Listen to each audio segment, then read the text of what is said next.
Bismillahirrahmanirrahim. Alhamdulillahi rabbil alamin. Astaghfirullah. Astaghfirullah. Astaghfirullah. Bintu amba damine ala to samunan banyi. Renouveau la menjere jekulu. Malikono maliko kan aw bela jele aw ni soma. Kile hera ala kadi ankele na bela jele ma. Jamana in ala ka basgi akili ɲuman ala ka di jamana marabagaw ma minnu bɛ ka an lajɛ sanga in kɔnɔ minnu bɛ ka an lamɛn aw bɛɛ lajɛlen ka sɔgɔmadafɛ foli filɛ don bɛɛ n'a dugusɛjɛ kan birikokaw aw bɛ yɔrɔ yɔrɔ mali kɔnɔ mali ko ka aw ni sɔgɔma kita komini 33 kitakaw aw ni sɔgɔma karitakaw ni sɔgɔma Fladugukaw a dugu 62 aw ni sɔgɔma Fladugu ka tɛmɛ kasaro fɛ ka Nema FM technicien na animateur promoteur na directeur ka aw bɛɛ lajɛlen fo an ka cɛkɔrɔba tuloba na kasaro Sambu Jagite ni dɔw ko Samuni makɔrɔ albi ala ka bolokansi ala ka jɛ ala k'i mɛn an kɔrɔ ka kɛ Kabo kasaro ka do kati don bena dugu sejɛ kan don don na commandant Fode Kone be an b'a fo brigade commerciale la Amen Dumbo ana jɛɲɔgɔnw be ka aw fo ka se kan Sunjata Keita Mali golo masiri tabaw ka gardebu bila aw bɛɛ lajɛlen ko an b'an disi gosi ni Mali armée ye ko an b'an disi gosi an ka sɔrɔsiw ye an b'an disi gosi ni an ka gendarmew ni gardiw ye ka an bolo kɔrɔta ka disi gosi an ka polisiw ani gardiw ye eaux et forêts ka taa se protection civile ni douaniers ma Mali golo masiri tabaw aw ka sɔgɔmadafɛ foli filɛ o kati kelen na commandant Christophe Dambele be belebele a dalen be a n'a ka denbaya kani sɔgɔma commandant Issa Tangara kantorɔ la kati lieutenant Soba Sibi Soba Jara a be mon lieutenant ni sɔgɔma madame Jara Safiatou Jawara tuloba na sanga in kɔnɔ aw ni sɔgɔma ne ba lieutenant Segna Sibi a be kati Madame Sibi Umundiko Madame Dambele Fatmata Daw aw ni sɔgɔma kati Bako Jikoroni Asi 2000 Capitaine Amadou Konare be Madame Konare Fifi Jara kati Kelena Mayan Samake anga cɛkɔrɔba ana ka denbaya kurukara k'u bɛɛ lajɛlen fo kati a bɛ lafiya bɔla sanga in kɔnɔ golo masiri tabakɔrɔ don kabala an ka cɛkɔrɔba be adjudant chef à la retraite ya Dumbiya ana ka denbaya bɛɛ lajɛlen makɔrɔ ko albi ala ka bana fiɲɛ ban pewu ala k'i segi yɛrɛ ma ka bɔ kabala kan kolonkolon DCSA la capitaine Abdurrahman So mon capitaine i ni sɔgɔma i ni jɛɲɔgɔn bɛɛ lajɛlen adjudant chef Fus Jara Fuseni aw ni sɔgɔma kati kan kolonkolon ka se Kuluba Ponge madame Fanta Maiga a bɛ ka an lamɛn sanga in kɔnɔ an b'a fɔ Ponge Kuluba ka bɔ Kuluba ka jigin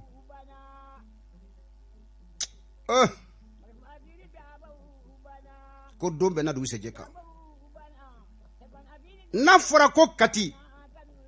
Mali kɔnɔ katiya tɔgɔ don tariku la siɲɛ kelen tɛ siɲɛ fila tɛ katikaw aw ni sɔgɔma a diyara i ye kati bɛ siranni kɛ a ma diya i ye kati bɛ siranni kɛ ne ko minnu y'u to jamana wɛrɛw la san tɛmɛnenw na ko kati tɛ Bamakɔ la sira bilen cɛbakɔrɔw bɛ kati n'o gwari ye i yɛrɛ kɛ katika ye ne yɛrɛ fɛnɛ tɛ bɔ kati dɛ mais min ye o y'o ye katikaw On y soma. État-major la bleblen dalembe. Général de division Ibrahima Dairou Dambélé. Mon général, ko alaka kanutu. Jamana kanu min bila. Jamana hami min bila. Mon général, albi alaka dofraka. Alaka jamana tafanga di awma. Aw joro ka bon. Malika kleyala. Aw joro ka bon. Malika lakanana. O donao sabula don temena. Iko Ibrahim Bougar Keita ma nienke ministrie. Mimbe golo masri kunkan kunofonina. Ni maleun ta don. Na dugonendo. Ni degundo ka nyasi golo masri tabauma. Monsieur le président mba fode. Adou a fo Assemblée nationale kono. Général Ibrahima Dairou Dambélé, mon général Nisoma.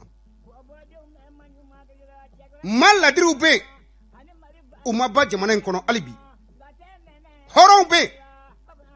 Munun koku halala. Munun koko lubu miri ukola. Munde bina fo umasini. Ni blebele ube. Ibrahima Dairou Dambélé, Nisoma. Général de division Salif Traoré. Mon général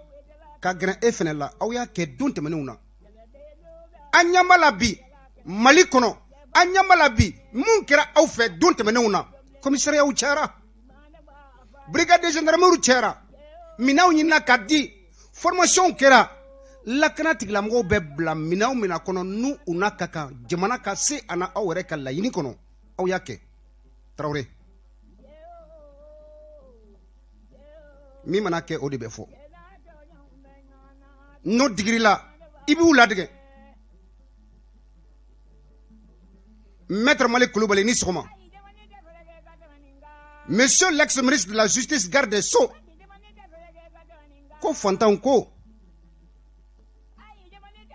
Ko ambolo flabe ankuna.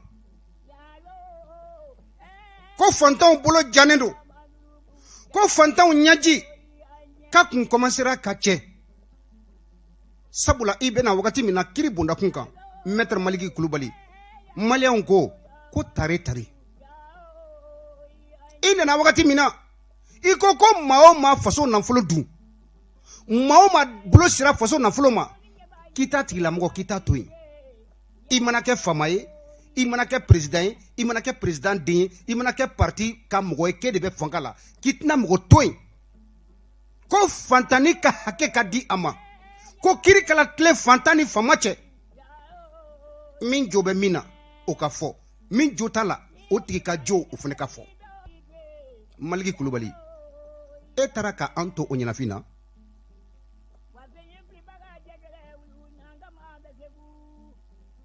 Malik Koulibaly. Albi am makobe ela. Jamanai. Anga donc a fo. Ko mate sariya sanfɛ. Maliki an mako bɛ la an minnu bɛ i ka fanga bala ko an tɔɔrɔlen don ko an ka hakɛw a tarakilen bɛ ka bɔ an bolo. Maliki n'i taara k'i kɔ don an na tantɔ.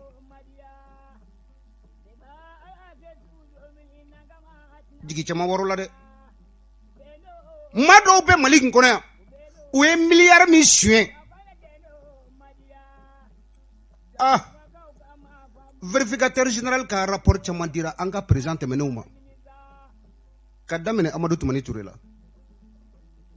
Kana se IBK ma. Kana se colonel Bandaw ma. Bureau de vérificateur général. Caman dira dɛ. Rapport caman dira. Jamana in ka gɛlɛn. Mun de ye jamana in gɛlɛya? Ma kelen ka ma million ka warta I kelen ka dun. Ite sran. Foyi tɛ k'i la. Ite wele ka bila kiri bundakun kan. Sɛgɛsɛgɛli bɛ kɛ ko o jɔ e la. Faso ka so fɛn fɛn jɔlen bɛ baarakɛyɔrɔ la. Ni wagati ninnu na a bɛɛ lajɛlen feerela ka ban tayi. Kiri ni wɔyɔ bɔlen don Institut national des arts fɛnɛ nɔfɛ k'o feerela. Faso ka baarakɛdɔyɔrɔ jumɛn bɛ yen bilen? a dugukolo bɛɛ feerela a baarakɛyɔrɔ bɛɛ feerela a feerela joli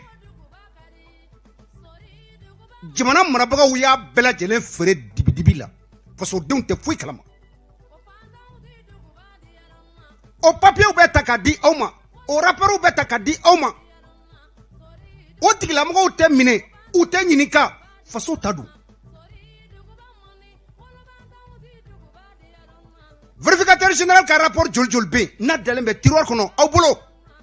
monsieur le ministre de la justice Mohamed Sida Diko e Maliki karamɔgɔ ye an ye kunnafoni min sɔrɔ mais an bɛ yɔrɔ min bi ka fɔ kalanden ma karamɔgɔ dan n bɛ i hakili lajigi dɔɔni président Badaw bɛna don min n'a y'i kɛlɛ an ye ko ale tɛ se ka yuruguyurugu bali Mali kɔnɔ an miiri b'a la cour suprême na a ko gafe fɛn o fɛn n'a y'a sɔrɔ a tɛgɛ kɔnɔ gafe fɛn fɛn n'a dira a ma k'a fɔ ko fantanw ka hakɛ ko sominkɛna maa ma ke e kɛra sababu ye ka nin minɛ walima e kɛra sababu ye nin ma don faso ka wagandi kɔnɔ e ka kɛwale o kɛra sababu ye faso ma nin sɔrɔ ko ale b'i minɛ k'i di kiiri tigilamɔgɔw ma i bɛ bila olu ka bolo kan monsieur le président monsieur le ministre de la justice garde des sceaux kalikan in kelen tile kana bila bi la ni an ye mɔgɔ ye kaso la min welela ko o ka ɲininka n'a bɔra Sidiki Nfa Konate la ne ma maa ye monsieur le président vérificateur général ye rapport dɔ d'i ma san 2019 ka taa se san 2020 ma a rapport kunkanko kuma bɛ min jɔn ni jɔn nɔ b'a la u bɛ ka mun de kɛ i bɛ ka mun de kɛ bi u welela wa an ma mɔgɔ ye an ma mɔgɔ mɛn ko min welela ka na kiiri bondakun kan monsieur le président Maliki tile la n'o ye ka kalanden ye hali n'i kɛra i bɛ ka sokɔnɔmɔgɔ de a bɛ nkori don i la karamɔgɔ kalanden ye danni kɛ dɛ monsieur le ministre Mohamed Sida Diko an b'a fɛ bi minnu bɛ ka an ka faso nafolo suɲɛ minnu y'a suɲɛ i tɛ wuli i k'i jɔ 2022 sera dɛ sabula o musaka kelen o de bɛna ta ka labɔ k'o di an ma o musaka kelen o de bɛna ta ka labɔ ka taa campagne kɛ n'o ye fasodenw ala ye donko dɔ da u bɛ kule la monsieur le ministre Mali bɛna to tan i nomina don min an ye sɛgɛsɛgɛliw kɛ an ye kibaruyaw sɔrɔ ko ministre min nalen filɛ nin ye Maliki nɔ la ko nin ka jugu ni Maliki ye sabula Maliki karamɔgɔ don tiɲɛna i nana don min kana bila bi la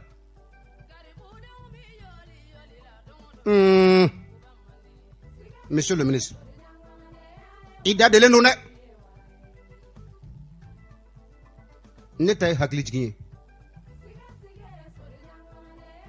belebele a dalen bɛ sanga in kɔnɔ o ministère kelen na ye Mohamed Dramane Traoré n dɔgɔ i ni sɔgɔma ala ka kanu to an ka yɛlɛn dɔɔni monsieur l'ex-gouverneur de la région de Kayi Mamadou Zoumana Sidibé a bɛ lamɛnni na sanga in kɔnɔ an b'a fɔ ko ala ka kanu to n kɔrɔ i ni sɔgɔma kalabankɔrɔ membre du CNT président Aliou Badara Nana Kassé an b'a fɔ tan sabula donw tɛmɛna cour suprême na cɛkɔrɔba in tun bɛ yen sanga in kɔnɔ a bɛ CNT la an b'a fɔ ko ala ka kanu to baara min ni danaya dara aw kan hali bi ala ka danaya matarafa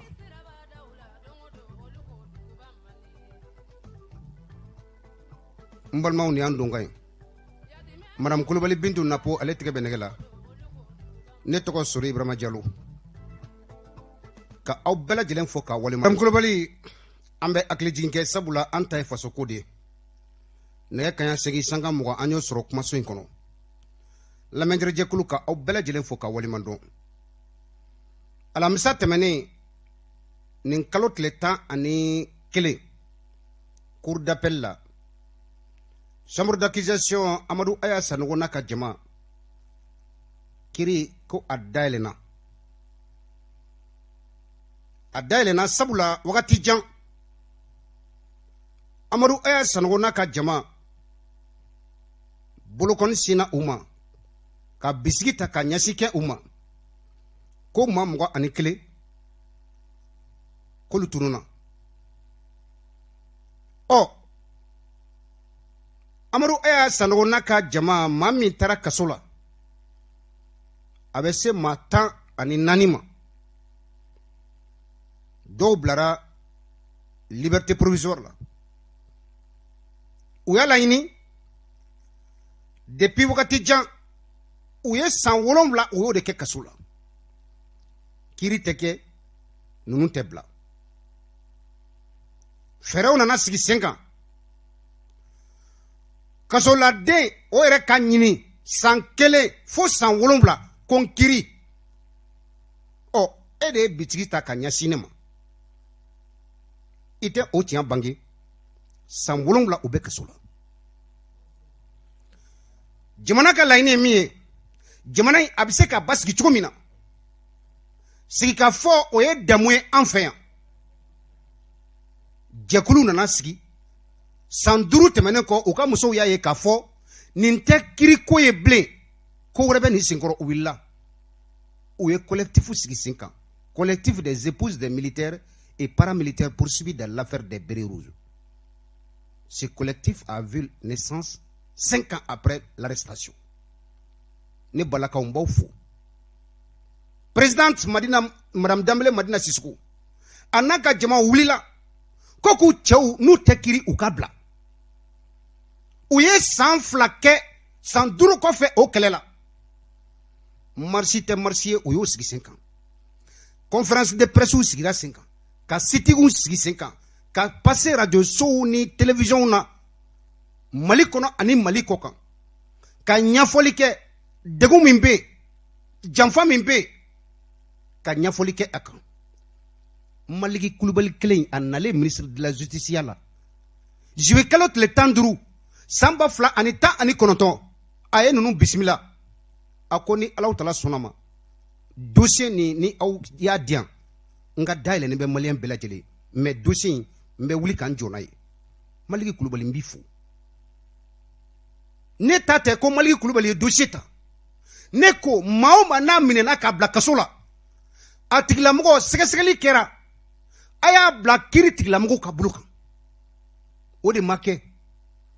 cour d'assises a joli sigira ninnu ka dossier taara la k'a renvoyer a si ma se ka kɛ liberté provisoire demandera avocat jɛkulu fɛ siɲɛ joli u si ma san sɔrɔ ne ko o yɔrɔ de la n ko ni an ko an bɛ jamana to nin tagabolo in na nin bɛ a y'a kun kan bi a n'a ka jama maa wɛrɛ bɛ yen an bɛna an sigi ka jamana sariya tɛgɛtola to tan sariya min ni a bɛ ka tigɛ an yɛrɛ tɔgɔ la sariya min ni an yɛrɛ y'a laɲini ka sigi sen kan o de la ne ko n'i ye duga ye maa su kan a fɔ ko bɔ an su kan ne ka wulikajɔ kun filɛ wagati la a fɔra ko fɛn bɛɛ dira nin ma nin y'u ka jeliba de n ko n ye nin bɛɛ kun mais ne kuma min mɛn don min ko an ye laɲini min kɛ minan ka ɲini ka di an golo masiri tabaw ma an k'an ka faso bɔ bolo la ni minan tɛ ni nkalon kun tigɛlen bɛ an ye ne ko n ko ninnu nakan filɛ nin ye tiɲɛ di lakana tigilamɔgɔ min bɛ taa ka taa jamana bɔ bolo la o ko minan t'a bolo min bɛ ka taa jamana bɔ bolo la o ko kɔngɔ b'a la minɔgɔ b'a la o k'a ɲini k'a di o lakana tigilamɔgɔ ma jamana ka se ka bɔ bolo la n'a m'o tigi dɛmɛ aw bɛ jɔn dɛmɛ ne ka wuli ka jɔ filɛ dɔrɔmɛ 1 n'a dilen bɛ ma ko k'a kɛ ala ka a minɛ ma sini lahara tiɲɛ ka fɔ jamana ka jɔ an b'o baara de la laɲiniw kɛra u bilara fiɲɛ la ko liberté provisoire ni dossier bɛ kiiri tigilamɔgɔw bolo i ka k'i yɛrɛ ma hɔrɔnya ye i ka hɔrɔnya sɔrɔ wajibi don kiiri a ka tigɛ u y'a ɲini ko kiiri ka tigɛ minnu bɛ yen k'olu ka mɔgɔw fatura a ɲinina jamana yɛrɛ fana ka sigi ka fɔ fɛ fɛn dɔ ka di ninnu ma ninnu n'a ka kan musaka b'o la so b'o la armée b'o la ka tila ka fɛn caman bɛ yen ka fanga b'a la k'a ta k'a di miliyɔn caman dira sow dira denw donna EMIA la denw nana ESO la an bɛ bɔ min kalama dossier in ka daminɛ san 7 an b'a kɔnɔ a kiiri fɛn fɛn kɛra Bamakɔ yan an yera kɛnɛ kan an ye muso min ye Madame Aminata Soumare a tile 1 san 7 kiiri bondakun kan an ma ka kuma mɛn an ma tɔgɔ ye an ma ka kuma mɛn ɔ ko an ka boli to bɔrɔ kɔnɔ ka sɔn an bɛ jamana ka basigi de nɔfɛ n'a fɔra ko ka tiɲɛ fɔ dɔw bɛ yen olu fana u fagara ORTM da la o dossier bɛ min dɔw fagara aéroport la o dossier bɛ min dɔw fagara k'i da Kati kan k'u ka taa Amadu Aya Sanogo n'a ka jama k'u bɛɛ lajɛlen kantigɛ o dossier bɛ min o dossier laɲinina ka di jamana marabagaw ma le 30 avril o kuma tɛ ka fɔ an bɛ jamana basigi de nɔfɛ ne ta ye fasoko de o de la n ko an ka boli to bɔrɔ kɔnɔ ka sɔn o dossier 30 avril bɛ min maa minnu fagara ORTM da la bɛɛ y'a ye bɛɛ y'a mɛn min kɛra aéroport la a yera min kɛra Kati sira la a yera o maaw ka dossier bɛ min kuma kɛra o kan wa Madame Aminata Soumare e ɲinɛ n'olu kɔ mais an tɛ jigin e la Ala ka jamana in basigi an b'o de nɔfɛ Bintu alamisa tɛmɛnen cour d'assises min kɛra cour d'appel la a fɔra ko laɲini bɛɛ lajɛlen conférence d'entente nationale min kɛra i ka fɔnya bala palais de la culture la an ye kunɲɔgɔn de kɛ a kuma kɔnɔ n yɛrɛ tun sen b'a la a tun bɛ ka kɛ ɲina bɛnkanw sɔrɔla o bɛnkan kosɔn ko ka yafa kɛ ko ka dilanni kɛ o laɲiniw sigira sen kan ɔ n'i y'o ta k'a lajɛ kiiri tigilamɔgɔw fana ko avocaw ka laɲini kɔnɔ ko ni Ala sɔnna ma ni o bɛɛ lajɛlen farala ɲɔgɔn kan ko nimisiwasa sɔrɔla la ko kiiri jaabi k'a bɛ di ntɛnɛndon ni Ala y'an si jɔ ko kɔnɔ marisi kalo tile 15 san 2021 ko bɛna don tariku fana la Mali kɔnɔ yan k'aw fo ka waleman dɔn ɔ hali bi Mohamed Sida Diko Monsieur le ministre de la Justice, des droits de l'homme et garde des Sceaux an bɛ an jigi sɛmɛ e de la jamana waawolo man ɲi fantanw ka hakɛ ka segin u ma minnu kɛlen bɛ ka miliyariw suɲɛ ka taa da i ka faamuya b'a la u ka so kɔnɔ u ka forow la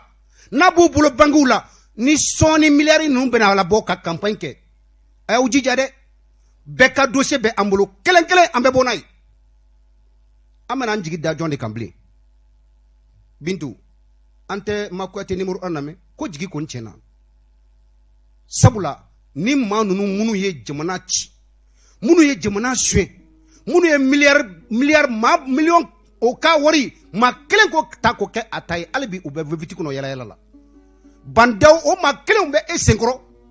Asimi Koita o maa kelenw bɛ ka mobili boli ka yɛlɛ ka taa Kati aw fɛ yen hali bi k'olu ma minɛ olu ma ɲininka u ma wele an bɛ jamana 2 de kɔnɔ fantan ka hakɛ e min bɛ ka jamana mara ni bɛ hakili tɔ la jamana maracogo bɛ gɛlɛya i bolo dɛ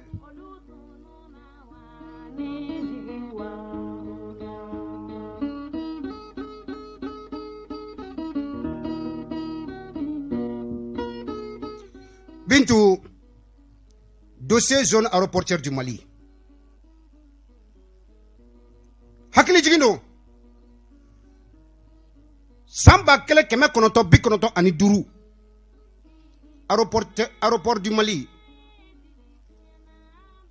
a tɔgɔ donna tariku fana la n'a tɔgɔ dala ko zone aéroportuaire du Mali Alpha Oumar Konare a kun ye président a wagati la Ibrahim Boubacar Keïta kun ye premier ministre a wagati la ɔ ko ka zone aéroportuaire ko ka ɲɛɲini a la maa minnu bɛ yen depuis 1982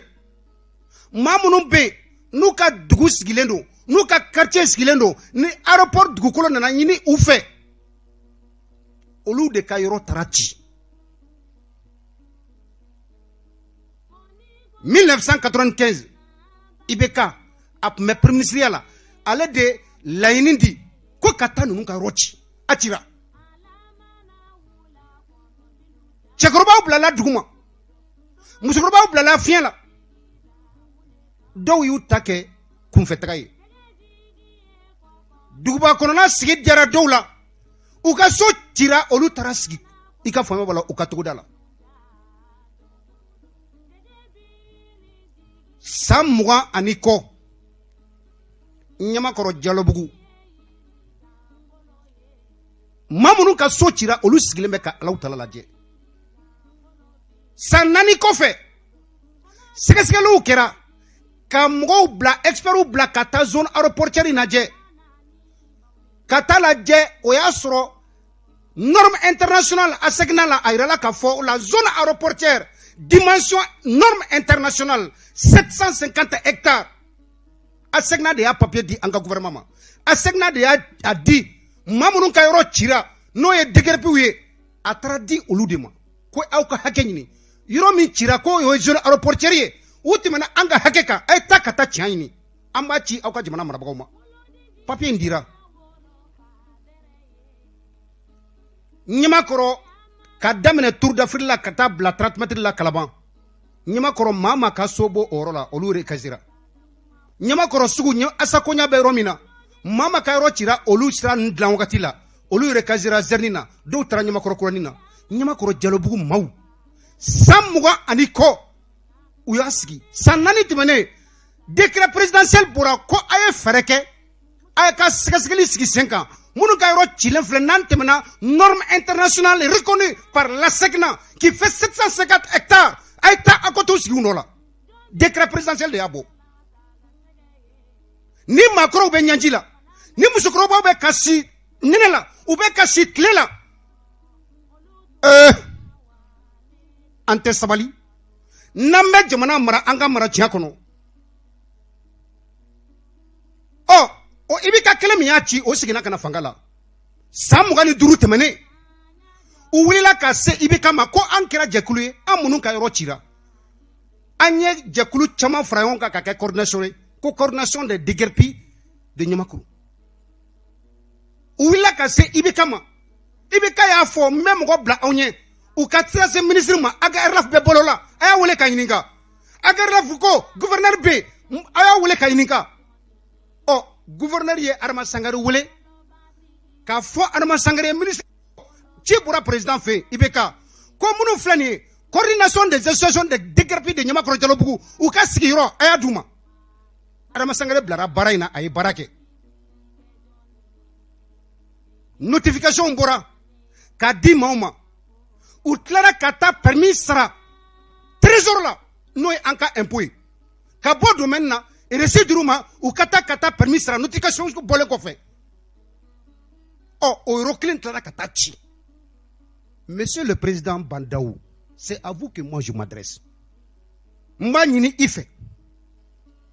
i fɔra don min k'i nana jamana in marabagaya la maliyɛnw ye tɛgɛrɛ fɔ sabula maa ladiri nalen filɛ maliyɛnw ye tɛgɛrɛ fɔ ko sɛnɛtigi nalen filɛ ni maaw y'i don fili la a sɛgɛsɛgɛ monsieur le président Mokhtar Wane ni maaw y'i don fili la a sɛgɛsɛgɛ monsieur le premier ministre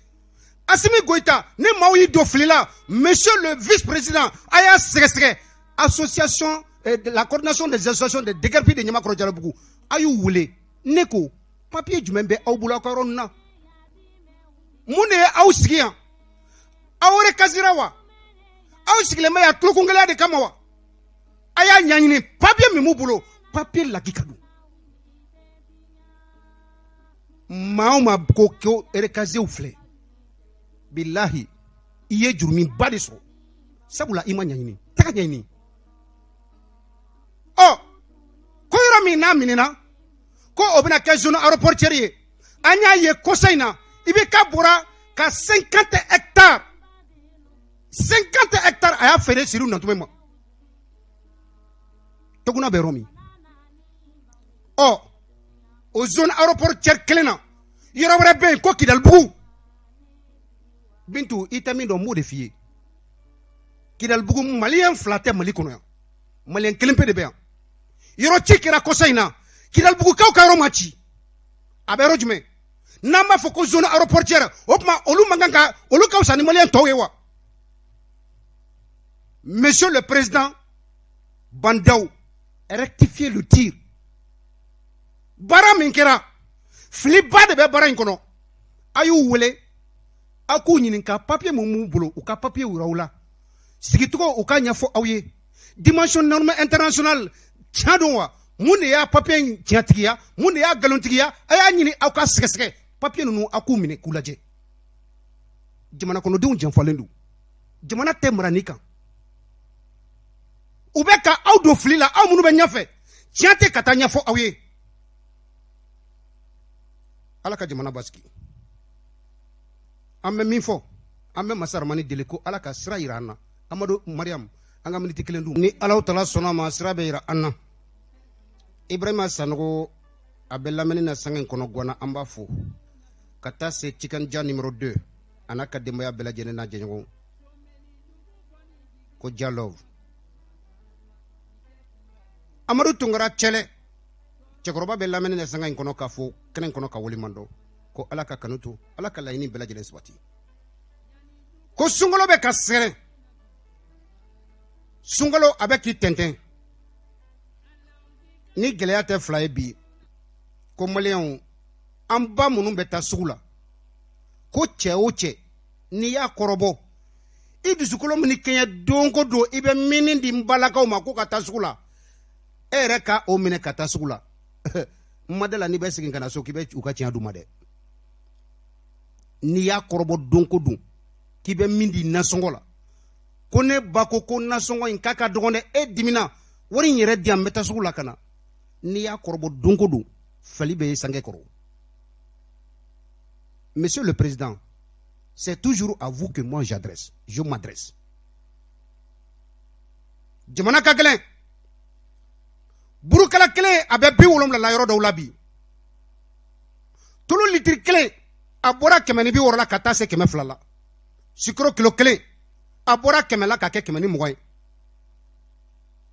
Monsieur le président, jamana gelera amana don kalo samuna bambi kono no isungolo tiare la malien ko ka tetemeninka munde tetemeninka gelea I hakili to la monsieur le président.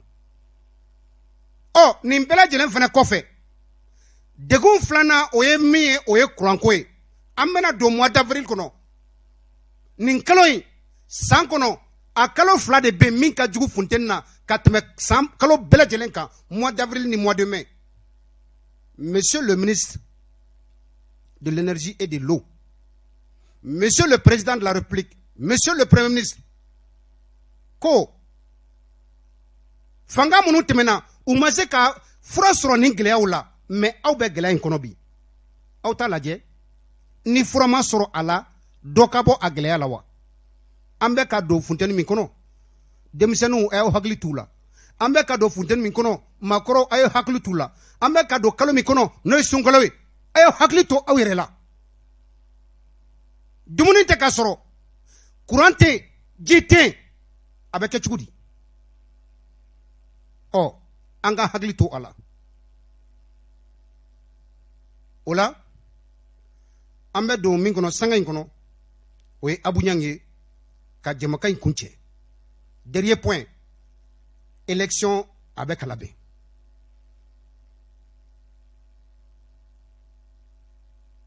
Madame Kulibali Bintou Napo i bɛ Fuseni Konate Abu Niang i b'a labɛn an ye ko an bɛna se kalafili wagati la kalafili min n'a ka kan ka labɛn transition in tɔ san kelen kalo 12 ko gɛlɛyaw bɛ yen ministre de l'administration territoriale a ye parti politique wele ka kuma n'u ye san tɛmɛnenw na an y'a ye k'a fɔ musaka dɔ bɛ di parti politique ma nazarakan na a bɛ fɔ ko aide octroyée aux partis politiques parti politique min n'i y'a jateminɛ kɛ Mali kɔnɔ bi an bɛ parti politique 219 de la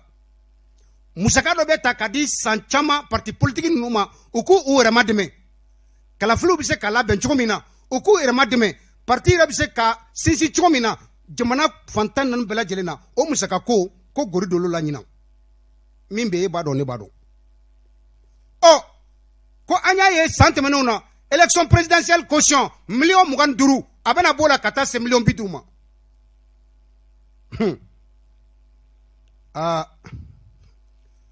parti politique ko kabako don dɛ ko kuma ko olu bɛna compter de wa ko u bɛ se ka nin kɛ wa gɛlɛya kɔni bɛ yen parti politique ani jamana kɔnɔdenw a laɲinina ko k'u hakili to a la kalafili min n'a bɛna labɛn a baara n'a jaabi bɔlen a ko bɛɛ lajɛlen ka di organe kelen ma o organe ka a jalatigɛ bɛnkan filɛ mais an filɛ yɔrɔ min bi ko parti politique ko tiɲɛ yɛrɛ la ko ministre ye weleli min kɛ ka dantigɛli min kɛ ko olu ma foyi faamuya ni dantigɛli in kɔnɔ ko u ma wele a kɛnɛ kan ko parce que u ye minnu wele ko o hakili la ko y'u dɛmɛbagaw ye ko olu ma da la n'u dɛmɛbagaw dun dɛ k'u ka parti politique wele u ka sigi ka kuma ni laɲini kan n balimaw nɛgɛ kaɲa 8 sanga 44 an bɛ kuma di aw ma an ta ye fasoko ye n'i y'a faamuya ko fasoko kuma de bɛ an da an ta ye o de n'i y'a faamuya ko wɛrɛ don o ye ka faamuyali cogo ye nɛgɛjuru sira n b'a di aw ma 20 80 08 08 20 80 08 08 Mali kɔnɔ Mali kɔ kan aw bɛɛ lajɛlen sɔgɔma Sidi Cheikh Sidi a bɛ Faransi a bɛ k'an lamɛn Tumani Sisoko bɛ yen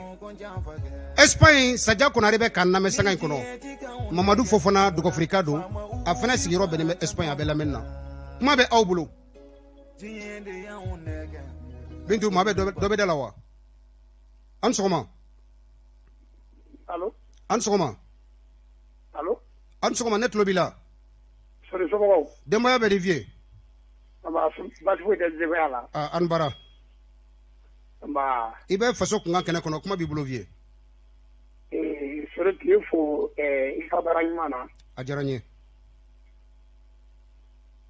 ka bugula fo ka Dawuda Tarawele fo an kɔrɔkɛ tulo bɛ folikan na ani Dawuda Tarawele sori ne b'a daminɛ ni zone aéroportuaire ye cili yɔrɔ ci min kɛra sori an y'a ye cili daminɛ cili kɛla ka jɔ a fɔra ko n'a k'a ma jɔ k'a bɛna tila ka continuer sori an kana jamanadenw bɔ ɲɔgɔn na i bɛ min fɔ sa Kidalibugu mana kɛ cogo sugu la Kidalibugu ye Mali de kɔnɔ Kidalibugu tɛ jamana gɛrɛ dɛ Mali de don sori an bɛ min ɲini jamana ɲɛmɔgɔ fɛ ko an ka sara hakili ye ne m'a fɔ n ko yɔrɔ man ka ci m'a fɔ n ko jamana sariya ta tɛ jamana ɲɛmɔgɔ ta tɛ tiɲɛ ye dɛ mais sori a ye ciri bila yɔrɔ min ne bɛ yɔrɔ cɛ ka yɔrɔ tɔ ci sori ni yɔrɔ tɔ tɛ ci bi kɛra mɔgɔ minnu ka yɔrɔ la a ka wulu ka yɔrɔ jɔ ka da i ma sori jamanadenw tɛ se ka bɔ ɲɔgɔn na dɛ sori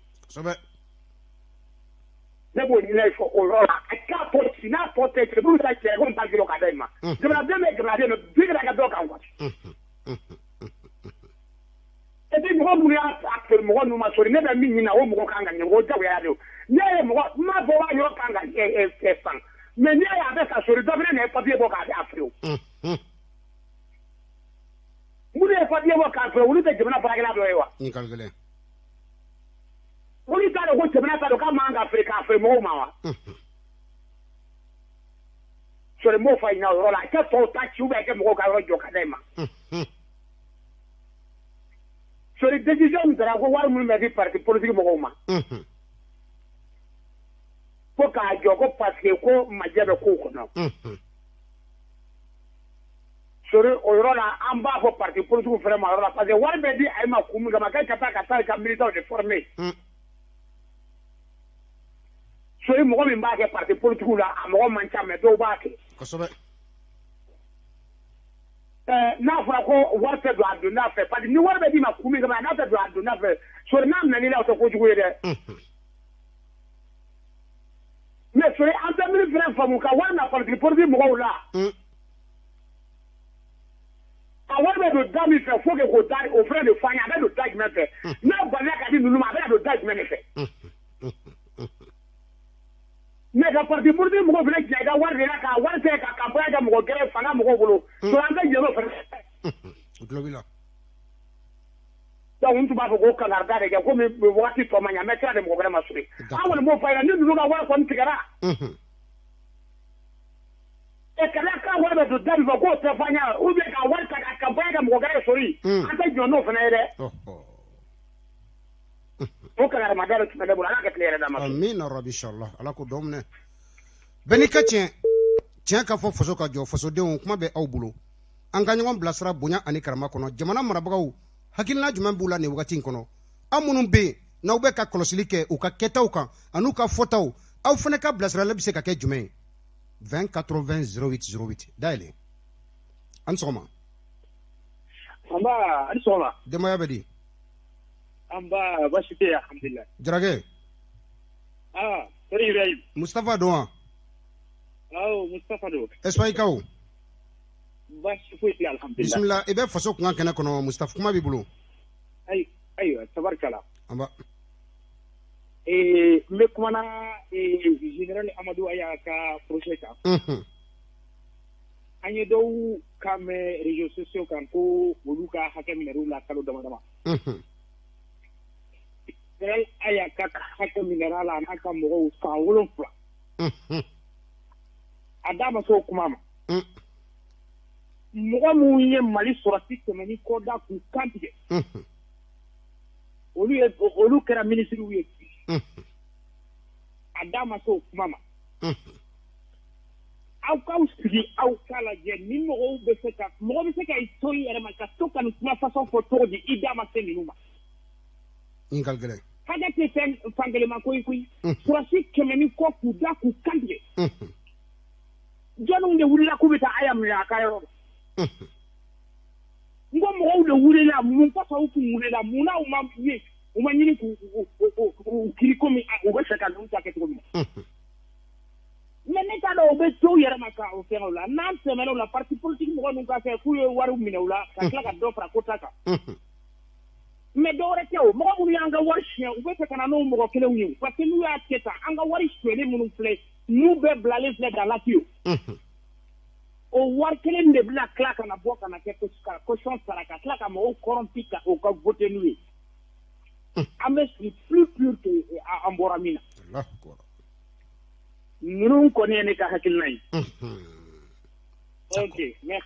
merci beaucoup jara madame Kulibali Bintu Napo ne ko ye Mustafa Jara ye ale tun bɛ ka weleli kɛ ka bɔ Espagne Mamadu Fofana bɛ yen dɔgɔfirika don a fana bɛ Espagne ka taa se Sadia Konare ma k'u tulo bɛ an na sanga in kɔnɔ walima u bɛ lamɛnni na dɔ wɛrɛ bɛ da la wa a bila ka don an t'ale kɛ maa laban ye an sɔgɔma denbaya bɛ di i tɔgɔ ni jamu ka weleli kɛ ka bɔ min Basiru Dramé ka bɔ Wɛnzɛn Basile Wɛnzɛnbugukaw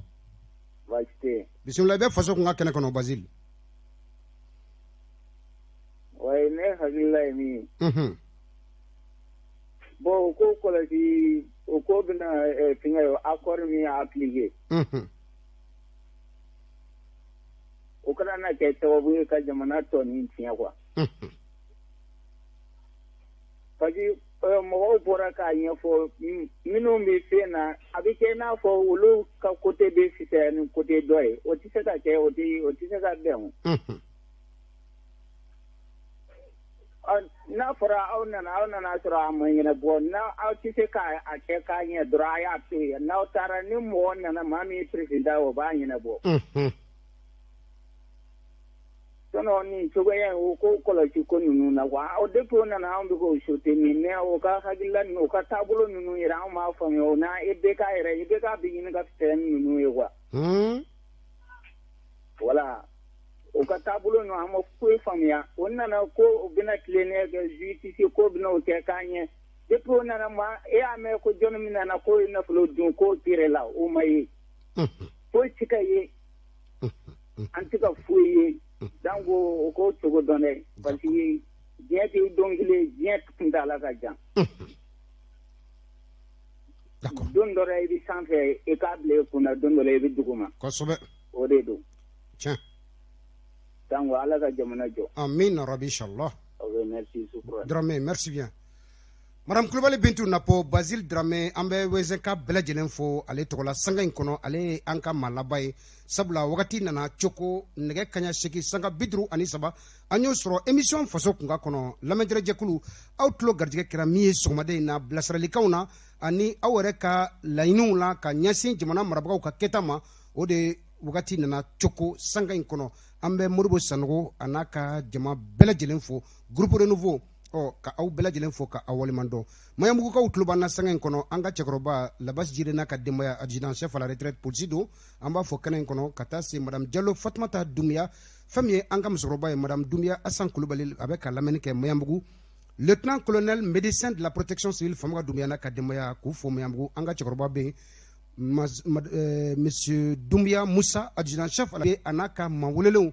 ni ala sɔnna a ye sɔgɔlen to Renouveau FM Renouveau TV u fana bɛna bilasiraliw kɛ olu fana fɛla kunnafonidilaw ka yeta jamana tagabolo la o ye min ye u fana fɛla aw bɛn'o dɔn sanga in kɔnɔ min kɛra nin koɲɔgɔn in kɔnɔ kibaruya bonnakun kan ka ɲɛsin jamana in kɔnɔ tile hɛrɛ ala ka di an bɛɛ lajɛlen ma minnu bɛ ka weleli kɛ an bɛ hakɛto ɲini ka aw fɛ wagati nana cogo tile hɛrɛ ala ka di an bɛɛ lajɛlen ma wasalam